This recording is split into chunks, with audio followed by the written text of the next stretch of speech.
손상은 물론 치아 건강 개선에도 도움이 되는 교정. 치과 의사 백인규 원장과 함께 교정 치료에 대해 알아볼까요?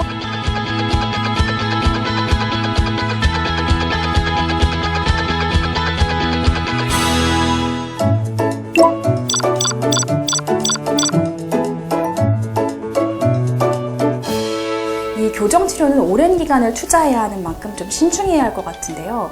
교정이 꼭 필요한 사람은 어떤 경우인가요?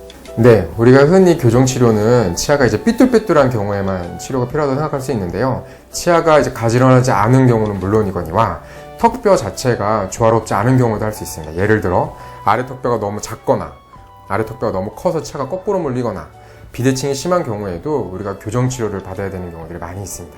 그러나 요즘에는 또한 임플란트 시술을 하시기 전에 주변 치아들의 위치를 이상적으로 배열하기 위해서 급속 교정을 하시는 경우들이 있는데요. 이런 경우에는 3에서 6개월 정도, 수개월 만에 교정치료가 단축되기도 합니다. 우리가 흔히 교정치료라고 하면은 치아 배열이 이제 고르지 못한 분들이 치료를 받는 걸로 알고 있는데요. 교정치료의 목적은 크게 두 가지입니다. 첫 번째는 신미성, 그냥 삐뚤삐뚤한 치아를 가지런하게 해서 이쁘게 만드는 게 첫 번째 목표고, 두 번째는 기능의 회복입니다. 치아의 배열이 불균열해서 저작이 잘 이루어지지 않는 분들의 경우에도 교정치료를 통해서 치아를 가지런하게 해서 그 기능을 회복하게 되죠. 최근에는 임플란트 시술을 하시는 분들 중에 주변 치아의 배열을 이상적으로 만들 필요가 있는 분들의 경우에도 교정치료를 받기도 합니다. 이런 경우에는 급속 교정 방식을 택해서 수개월 만에 교정치료가 마무리되기도 하죠. 어릴 때 할수록 좋다는 인식이 있는데 교정이 가능한 연령대가 따로 있나요? 성장기 어린이 때 교정치료를 받으면 교정치료가 단축되는 등 여러 가지 유익이 있지만 중년의 경우에도 충분히 교정치료를 받을 수 있습니다. 우리가 초등학교 한 4, 5학년 때 교정 담당 의사가 먼저 검진을 하고 대부분의 경우에는 그때 교정치료를 시작하게 되지만 골격적인 문제가 있는 경우에는 더 빨리 만 7살 때 전후로 교정치료를 시작하게 되기도 하죠. 요즘에는 임플란트 시술이나 이런 것들과 관련하여 가지고 중년, 50대, 60대의 경우에도 교정치료가 필요한 경우들이 많이 있습니다. 이때는 특별히 더 많은 것들을 우리들이 고려해야 되지만 지금 현재 가지고 있는 위험성들이 우리가 교정치료를 통해서 얻을 수 있는 유익보다 적다고 한다면은 그때는 환자와 상담 후 교정치료를 진행하기도 합니다. 이 교정 방식과 종류도 좀 여러 가지가 있을 텐데요. 설명 부탁드립니다. 일반적으로 우리가 교정치료를 할 때에는 입 안에 이제 사용하는 장치와 입 바깥에 사용하는 장치들이 여러 가지가 있습니다. 근데 그 중에서 가장 많이 쓰는 것이 치아에 붙이는 교정 장치일 텐데요. 우리가 전통적으로 많이 쓰는 메탈 브라켓, 세라믹 브라켓 이런 것들이 있고, 요즘에는 가장 진보된 자가결착 브라켓인 클리피시, 엠파워, 데이몬 이런 여러 장치들이 있습니다.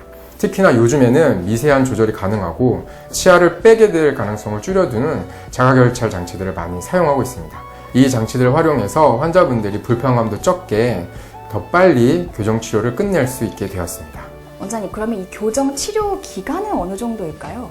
구강 내 상태에 따라서 교정 치료 기간이 많이 달라질 수 있는데요. 우리가 간단한 경우는 1년 플러스 마이너스 6개월, 그 다음에 치아의 배열이 복잡하거나 많은 것을 신경 써야 될 경우에는 2년 플러스 마이너스 6개월까지 생각할 수가 있습니다. 또한 치아의 배열 문제뿐만이 아니라 골격적인 문제가 있을 때에는 추가적인 치료 기간이 필요할 수도 있습니다. 그러나 요즘에는 여러 가지 장치들도 많이 개발이 됐고 의사 선생님들의 그 테크닉들도 많이 좋아져서 교정 치료 기간이 일반적으로 줄어드는 추세에 있습니다. 이 교정 전후에 주의해야 할 점이 있다면 어떤 게 있을까요? 교정 치료는 한번 시작하면 1, 2, 3년까지 수년의 시간이 걸리는데 이 기간 동안에 이제 나올 결과를 미리 예측하는 교정 전문의의 그런 능력이 아주 중요합니다.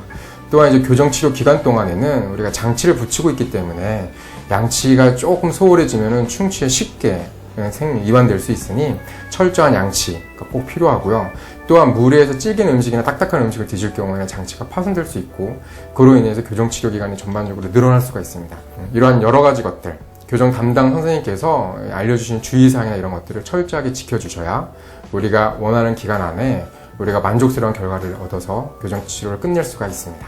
교정 치료를 진행할 때에는 일단 치아에 여러 가지 장치들을 많이 붙여놓은 상태이기 때문에 상대적으로 양치질이 잘 안 될 수가 있습니다. 그래서 더 꼼꼼하게 양치를 해야 되고 교정용 칫솔이나 치간 칫솔 등을 활용하면 너무나 좋겠습니다. 또한 이 장치들은 무리한 힘을 받으면 파절될 수 있고 장치가 파절될 시에는 교정치료 기간이 늘어나는 단점이 생길 수가 있으니까 의료진의 지시사항을 꼭 잘 확인하시고 잘 주의해 주셔야 우리가 원하는 기간 내에 만족스러운 결과를 얻을 수가 있겠습니다. 이 교정 치료가 끝난 후에 유지 장치를 꼭 해야 한다. 맞는 말인가요? 네, 맞습니다. 우리가 교정치료를 통해 가지고 치아를 이동하게 될 때에는 이 치아들은 다시 원래 상태로 돌아가려는 경향이 있습니다. 필요에 따라서는 고전시 유지장치를 평생 붙여놓고 있어야 될 수도 있고 뺐다 꼈다는 장치도 수년 동안 사용해야 될 수도 있습니다. 이 모든 것들은 의료진의 판단에 따라서 결정되는 것이니까 꼭 담당 의사 선생님의 이야기를 잘 따라주셔야 됩니다. 교정을 하면 치아가 약해진다. 이건 어떤가요? 꼭 그렇지는 않습니다. 교정 중에는 치아가 이동함으로 약간 흔들리는 느낌을 받을 수는 있긴 한데요. 교정이 마무리됐을 때에는 다시 안착되면서 흔들리는 것들이 모두 사라집니다. 그러나 아까 말씀드렸듯이 양치가 소홀해지거나 하면은 충치나 잇몸 질환 등이 생길 수 있으니 꼭 의료진의 조언대로 권고사항대로 철저히 위생관리를 잘 해주시고 여러 주의사항을 잘 지켜주셔야 됩니다.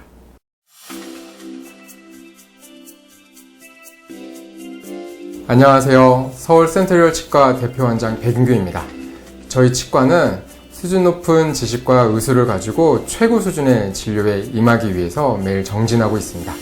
환자분의 편의를 최우선으로 생각하고 또 환자분을 내 가족처럼 생각하는 저희 치과에서 수준 높은 새로운 차원의 진료를 경험해 보시길 바랍니다.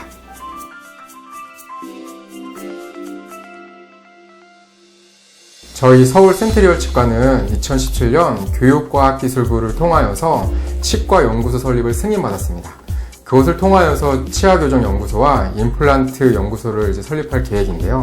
이를 통해서 저희 서울 센트리얼 치과는 환자분들의 구강 건강을 통합적으로 관리해 드릴 수 있게 되었습니다. 또한 철저한 보증관리 프로그램을 통하여서 사후 관리에도 전적으로 신경을 많이 쓰는 치과입니다.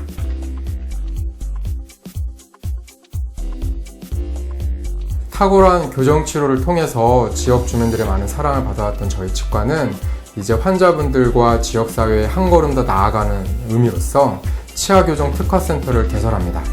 2018년 8월부터 독립된 공간에서 차별화된 치아교정 프로그램을 진행하게 되는데요.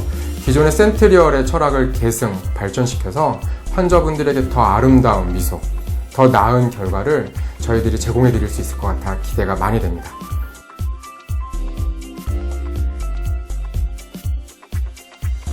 교정치료는 뾰족뾰족한 치아를 가지런하게 해서 아름답게 만드는 것도 중요한 목표이지만 치아들이 잘 맞물리게 해서 저작 기능을 이상적으로 회복하는 것도 큰 목표입니다. 그래서 치아가 가지런하지 않은 분들은 물론이거니와 씹는 저작 기능이 완벽하지 않은 분들도 교정치료를 받으시는 것이 좋습니다.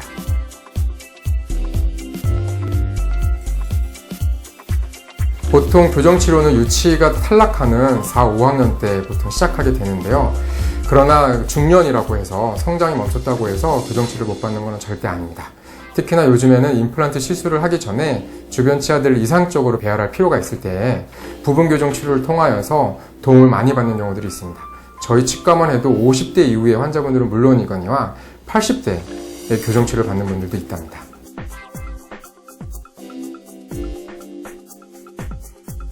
가장 중요한 것은 교정장치를 뗐다고 해서 교정치료가 끝난 것이 아니라는 것입니다. 교정치료가 끝난 후에 그 치아를 아름다운 배열로 유지하는 단계도 엄청 중요한 단계입니다. 그래서 담당 의료진이 권고한 대로 유지장치를 착용하는 것은 물론이거니와 주기적으로 치과에 내원하셔서 교정 후의 상태를 검진을 받고 잘 관리해 주시는 것이 무엇보다 중요하겠습니다.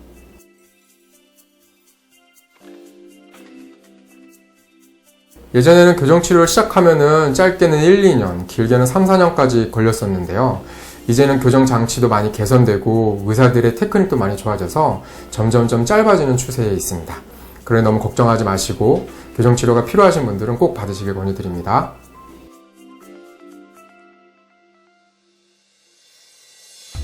임플란트 자체는 치아의 뿌리 역할을 하고 그 다음에 임플란트 상부 보철물은 치아의 머리 역할을 하며 치아가 만들어져서 입 안에서 끊임없이 기능을 하게 됩니다.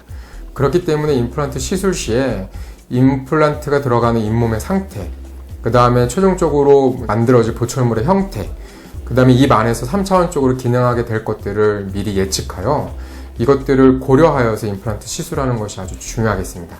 그렇기 때문에 이 모든 것들을 통합적으로 예측하고 고려할 수 있는 숙련된 의료진을 통하여서 임플란트 시술을 받으시는 것이 좋겠습니다.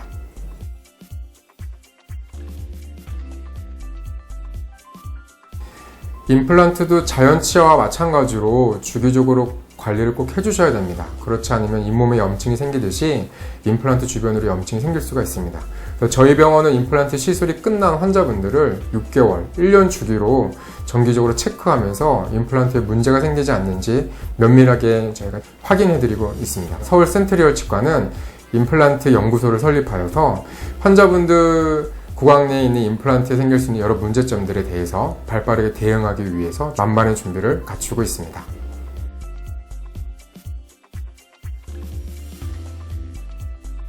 저희 서울 센트리얼 치과가 주변을 도울 수 있는 여력이 있다는 것이 참으로 감사합니다. 저희가 저희 주변의 모든 사람들을 다 도울 수 있으면 좋겠지만 아직까지는 학생들에게 저희들이 힘을 집중하고 있는데요.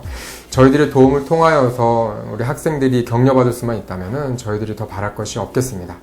앞으로 치과가 더욱더 발전하여서 더욱 많은 학생들을 도울 수 있게 되기를 간절히 바랍니다.